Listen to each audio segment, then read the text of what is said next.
Okay, Jim, so this is the warm-up for next week. Big weekend for Kent State Wrestling next weekend. Right now you've got Kent State duels going on behind you, but Frenzy at the Fieldhouse next week. Iowa, Wisconsin, Bakersfield coming to town.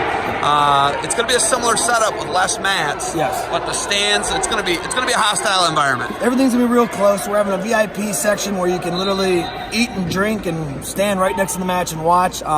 It'll be set up very similar, but we'll have all the bleachers on one side. One of the other sides will be the VIP area where there's going to be VIP seating. It's our goal to get about 1,500 people in here and to have everyone right up against the mat watching. So, when you look at that, you can bring 2,000 in, but you're going to have people 10 deep if you do that. Yeah. So this is like something where it's going to be a really intimate environment. I mean, fans are going to be able to bump into the Brands and Coach Bono and Reeder and McDonough, and it's going to be, Coach Rivera and Bakersfield's going to be here. You guys, it's going to be an electric environment. What came to this, and how did you come to an agreement? Well, first of all, we had to have it here. Actually, we arranged this event, and then they moved a volleyball game to Friday night, and it's a MAC game, so they had to be in our facility. It had to be in our main facility. We couldn't change that. Then I started trying to change the event, and it just wouldn't work with when everyone was traveling. So we figured, all right, we're going to do it in our field house, and we'll make it work. And we'll make it a very, very intimate setting. I don't even know if the other coaches know we're wrestling. I don't think they care. I don't think Tom Brands cares where his guys are going to wrestle. I just think he wants it to be good competition for him. Same thing with Bono. The way it all happened is we just sent out an email, look at our teams, and these guys responded, said they want to come. Okay, so will kids be able to run around and play like they got the Miller boys over here with their mom playing soccer? Will it be like that, or is it going to be a little tighter? I think it's going to be a little bit tighter. This is more of it's a little bit it's going to be a little bit more tighter next week as far as who we're letting in and where everyone's going to be at. But it's going to still be in the same environment. The nets are going to be down. The bleachers are going to kind of block it off. You're not going to be able to wander anywhere for the most part. So the VIPs are going to be on the mat. And Right you have alcohol sales. Right on, yes, alcohol here in the sales. Fieldhouse on Kent State's campus. Kent State's campus. That's not something that normally happens at a college wrestling match. No, we did it one other year with Ohio State, and the people loved it. Ohio State did it last year when we came there. Wrestling people love to have a beer, and you can watch a beer and watch football. You can have a beer and watch basketball. Why not for wrestling? So we brought it to our program about 3 years ago, and we try to do it once a year now, and it turns out to be a really good environment. When you look at this, bringing Iowa in, they travel well. Wisconsin, they got some new blood there with Bono and Reeder and McDonough. You guys are going to have a tough week. Then you go to Penn State Sunday. I asked you earlier, are you mad at your guys or something? No, I just think that it comes to the point where I've been on both sides of this. I remember years and years ago when I was an assistant, we used to wrestle.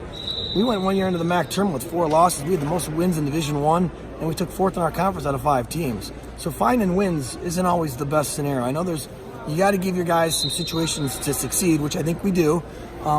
You also have to put yourself in situations that are very tough on your wrestlers. It's going to be hard, and if anyone's been to the national tournament and has success there, knows it isn't easy. You have to wrestle the best guys in the country, and you might have to wrestle them back to back to back. Last year, if you look at Canal's match, he didn't have an easy match, in my opinion. He went from the Oklahoma State guy to the Ohio State guy to the North Carolina State guy back to the Northern Iowa guy back to the Ohio State guy. And those are big time teams that want to compete. You have to get yourself ready at some point in the year. We're not going to the Southern Scuffle. We're not going to the Midlands. So I figured, why not wrestle Iowa, Penn State, Wisconsin if we can do it? And the biggest thing is anytime you can host Iowa and Wisconsin at your place, you do it. Okay, so the Kyle Cannell film dropped today on Flow Wrestling. Have you had a chance to preview any of it? Yeah, it was on last night. I did watch it last night. It dropped last night, sorry. Yeah. What did you think? Flow does a great job. They're leading the way for wrestling. They've kind of taken it by the horns, and they're running with the production of wrestling. They're doing a great job. They did a good job on it. That's obviously a tough situation where you're talking about mental health. Nobody's really attacked mental health. It's hard to talk about. There's HIPAA issues, but Kyle obviously was on board. And, that was something that was tough. And what was that like? Talking about and getting that deep with it. Well, first of all, we had not that we had to get permission. Kyle, they came to Kyle. Flo went to Kyle and asked him what they could do a story on him. From there, it kind of manifested in what you guys saw. But we had to make sure that we talked to Kyle before we talked about any of this. That Kyle gave us the okay. He's an adult, so we could do that. And then once Kyle said, "Yeah, I'm an open book. I want to talk about this," then it was easy. Then it was just telling the people what happened and how it all came about. And there's some things in there that not everyone's going to hear. There was a point when Kyle weighed 255 pounds and wasn't wrestling. He was just doing nothing. And and we'd see him in the hallways in the Mac Center because he was still using our mental health services. But so he saw him, and it's like, this kid needs to get back into something. It doesn't have to be wrestling, but just something to become a healthy person. And then he started getting that itch to come back, and he became a healthier person mentally, and then everything kind of flowed from there. And like I said, there were still a lot of ups and downs last year. One of the things we talked about and they didn't show was after the Navy tournament, he got to the semifinals, won like 3 or 4 matches, and his next 2 matches lost some really close matches, and he walked on the bus and he was hysterically crying. This was last year.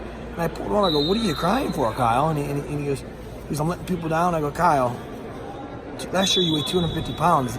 You weren't even in wrestling. Be glad you're here and look how far you've come. Just think where you'll be in a month from now and in 2 months from now. And you really had to talk him down at some points, even last year.